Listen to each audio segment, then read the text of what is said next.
A newly formed body. What happens if it's not guaranteed? A super cool website reveals a lot. And the biggest college markets. It's all next on Tip Off. Boom, boom, boom, boom, boom, boom, boom.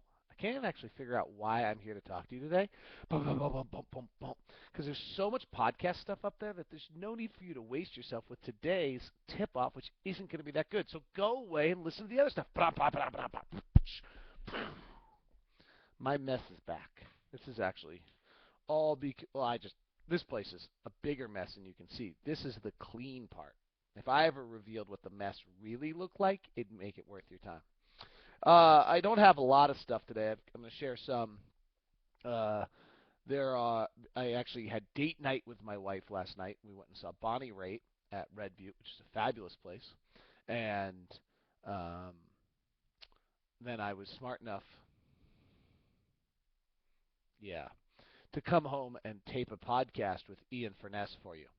Yeah, so that's what I did. I came home from date night and then taped a podcast. I'm a loser. I am getting really good reviews on the Jack Emil podcast. It's very different than anything we've ever done before. I like it. It was fun to do. I love Jack. He's just so funny. He's a comedy writer. He's done Raising Helen. His most recent work was The Big Miracle. He's been a part of every TV show from Malcolm Middle to You Know What. I mean, guy's good, and he is truly the funniest person I have ever met in my entire life. And he's big-hearted, great guy too, but as a friend. But he is unquestionably the funniest person I've ever met. And if I'm ever smart enough to take a back seat when he's around, then things are really funny. So hopefully I did a little of that in the podcast. I went back and listened to it. I didn't do enough, but we'll work on that. And hopefully you enjoy it. I suggested I give a little caveat first that, I edited out a few things. I did that caveat, then I listened to it, and I edited out a few things. Um, there's a section where he's talking about how he wanted to nail that 7-year-old, and he meant in the context of like getting her in this conversation. But he proceeded to take that where you think he might, and I edited that part out. All right. The big kind of web news, and I wish I knew how to do a picture capture in the middle of a YouTube. I actually could do it on a Google Plus. I was thinking about recording this on Google Plus today, so I could do this. Is this picture of Enes Kanter that he tweeted? And I have to admit, part of me wonders if we've been hoaxed. I mean, it does look exactly like him, and he is doing Pilates, but his upper body. I mean, he's always been very strong, but he probably also was a little doughy. This picture is incredible. I mean, he looks like he's straight out of Body by Jake, as one person said on Twitter. Um, it's really stunning. And so, what does it mean? Well, it doesn't. One guy, can he jump higher? Can he do? It means a few things. One of the reasons the Jazz drafted him were the reports on his commitment and dedication, and that is turning out to be very true. That at an age where he probably very easily could have taken his $3 million, whatever he made this year, and gone off as a 19-year-old in the summer and been a goofball, he clearly has not, and that's pretty important. So that's the first thing. The second one, from a game standpoint, is last year there were lots of times where he just physically was off balance, and that was because he wasn't in as good a physical condition as he needed to be, and he has the body, as you can see there, but also the body, leg strength to always put him in a position where he's able to get down in the post low, and then he does his up and under canter, but he's getting bumped and he's not finishing it a great deal. And I think that this is an example of where he really could pick up some new aspect to his game. He's still got to be able to shoot. But if he's doing, in the picture, he's doing Pilates, and if he's doing that kind of stuff, it certainly would be a good sign for just core strength, being able to move. Laterally, it should be able to help him move better. The other one that jumps out at me, and I don't even know this, maybe someone will come back to me and say this is unfair, but my vibe I had on him last year was that at 19 years old, he didn't really know how to eat. He didn't necessarily know where, you know, food-wise, nutrition-wise. He's 19. He didn't need to. And I thought he was a little doughy at times, but just kind of with that 19-year-old body fat. And that, I think someone must have gotten to him and let him learn how to eat or taught him how to eat. And here's a note for you on Cantor last year, and this is something I was going to bring up. Is this cool website that came out, and it's called Vorped, VORPED.com, and I would strongly suggest you checking it out. But Cantor last year at the rim, from the left side of the rim, from I think he's got it split about 5 feet in, was 53%, and he was 58% on the right side. So in other words, when he was able to go to his right hand and use his body, it was a little bit better. And then obviously what he's got to work on is any jump shot outside of the key last year. He was a combined, let's see, 8 of 23, 10 of 29, 11 of 35, actually 11 of 38. Okay, so that's not good enough. He was 11 of 38 on those shots, and he's got to get better at that. Favors wasn't great on him either, by the way. Favors was a little better than that, but not much. Favors was about 30%. I didn't get a chance to total it up. I could do it right now, which I'm going to because live math is always really good. Well, actually, it's really the joke used to be it's really good on the radio, but this isn't the radio. This is a podcast, and so therefore we've changed all the rules. Maybe it is really good. He was 24 of 82 last year. And I'll post a bunch of these things on the site. This is a pretty interesting visual. This guy's done some nice work. And I'm curious to watch what this guy does. But it's a new site. It's VORPED.com. So, Favors last year was only 30%. He needs to get better. He was 62% on the left side of the rim, 56% on the right side of the rim. So that tells you that Favors, Cantor's numbers weren't way off. I mean, I don't have Millsap in front of me. I can pull it up, but I don't have a feeling that Paul's was probably. I don't know. We'll see. Paul, with all his veteran knowledge, was 62% on one side of the rim, 64 on the other. And by the way, his jump shot wasn't much better. His jump shot was about 32%, except for straight away it was at 43%. But his side jumpers are about that mid-range, 8 to 23 foot jump shot is a 30% jump shot. It's why teams want people to take him.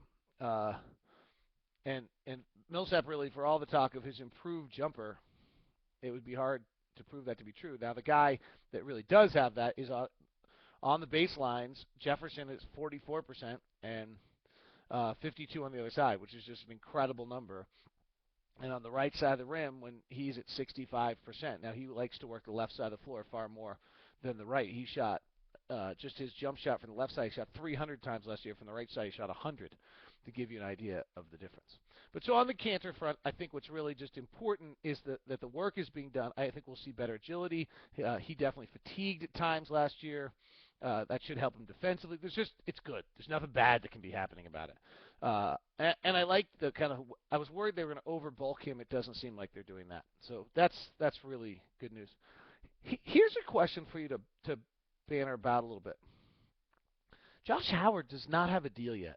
Josh did not have a very good year last year. I didn't think he did some things well for us when we need him. We're better now, but he was a perfectly good guy, at least seemingly, and we know who he is, and Ty likes him. So now the question is, if he's not guaranteed, if he doesn't have a guaranteed deal with anyone, would you bring him to camp? Because right now he does not have a guaranteed deal. At some point, if you don't have a guaranteed deal right now, you're not getting one. Raja clearly doesn't have another suitor. As that situation just stalls, what do you do about Josh? Would you give him a deal? I mean, on one sense, you just hope you make. I guess you as the GM, and that you can make him a deal and you can cut him too, regardless of what the coach wants. But to some extent, you turn it over to the coach, and if the coach wants him, he's got to keep him. And do you think you can actually have your coach decide he wants him instead of Kevin Murphy? Is going to having your coach want Kevin Murphy instead of him is going to be hard because Josh will know how to play better than Kevin Murphy, and that will make it difficult for a, a coach to make the right decision or to make the futuristic decision. But if you feel like as a GM, it doesn't matter, go for it. All right, few notes on Marvin Williams, Mo Williams, and Randy Foye from this site, Forpt. 3-point shooting, if these are accurate, last year, he has the floor broken up into kind of 5 portions from 3-point shooting. The corners, then the sides, the corner 3, then the wing 3s, and the top of the key 3. Marvin Williams last year, top of the key 3 was 10 of 12. But he is a corner 3 shooter, according to this report. He is not as good. He's at the 26, 27% on the side 3. So he is a corner 3 shooter for most of his numbers. He gets a lot of his shots, though, inside around the rim, off slices and off cuts, and seems to be where he got most of his game. He's not a very good one-on-one player, and he's a better – this is good for the Jazz. This is kind of a very subtle thing, but he seems to play better on the right side of the floor than the left side of the floor, and that's probably a good thing when you have Al Jefferson on the floor, because Al's going to post up on the left side. Mo Williams last year, according to these numbers, left corner 3s at 43%, right corner at 36%. He's pretty deadly on the right baseline jumper, and just the mid-range right side jumper, he's pretty good. And he's another guy who seems to like to play the right side of the floor more than the left side of the floor. Those 3-point shooting's pretty good on the left side as well. And Randy Foye is a high-level 3-point shooter from the top. He's actually not a great he's actually as good from the top as he is from the corners, just kind of overgeneralizing on things. So kind of an interesting, just quick, you can go to Vorp and look at some of these things yourself. I'll try to post them at We Are Utah Jazz as well. Interesting article that came out. I'm now in fast-forward mode because today is the first day of school for us Summit County folk. And so I need to get someone going. John Wilner of College Hotline of San Jose Mercury wrote an interesting piece on the number 1 college football markets ratings-wise in the top 25 markets. Birmingham was number 1 market. Oklahoma City was number 2. Columbus was tied for number 2. These aren't really surprising. What was surprising to me, that there is only one marketplace of a Pac-12 city in the top 25 markets. Portland is 25th. Vegas is 9th. People in Vegas are evidently gambling or watching college football. But otherwise, of market ratings, ESPN sent this out, that the top 25 markets, Birmingham, Oklahoma City, Columbus, Greenville, and New Orleans and Atlanta are the top 5. Atlanta's tied for 5. Then Jacksonville, Tulsa, Vegas, Knoxville, Dayton are through 11. 12, 13, 14, 15 are all tied. Greensboro, Austin, Charlotte, Fort Myers. 16 through 20 is tied. Pittsburgh, Nashville, Norfolk, Memphis. Then Cleveland, Orlando, Raleigh, Durham, West Palm Beach, Detroit, Cincinnati, Richmond, Portland, Kansas City, and Tampa.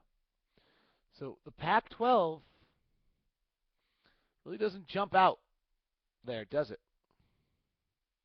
In any way, shape, or form, which I think was pretty eye-opening. One note on the Pac-12, I think I mentioned this earlier, but I wanted to show it again. I just thought this was incredible, and then you can listen to 2 guys on the 12 with Ian Furness. We'll launch at 9 this morning.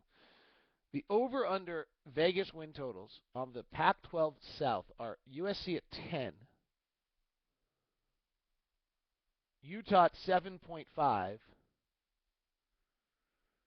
and then UCLA at 6, Arizona at 5.5, Arizona State at 5, Colorado is at 3.5. I mean, they are not suspecting this to even be close.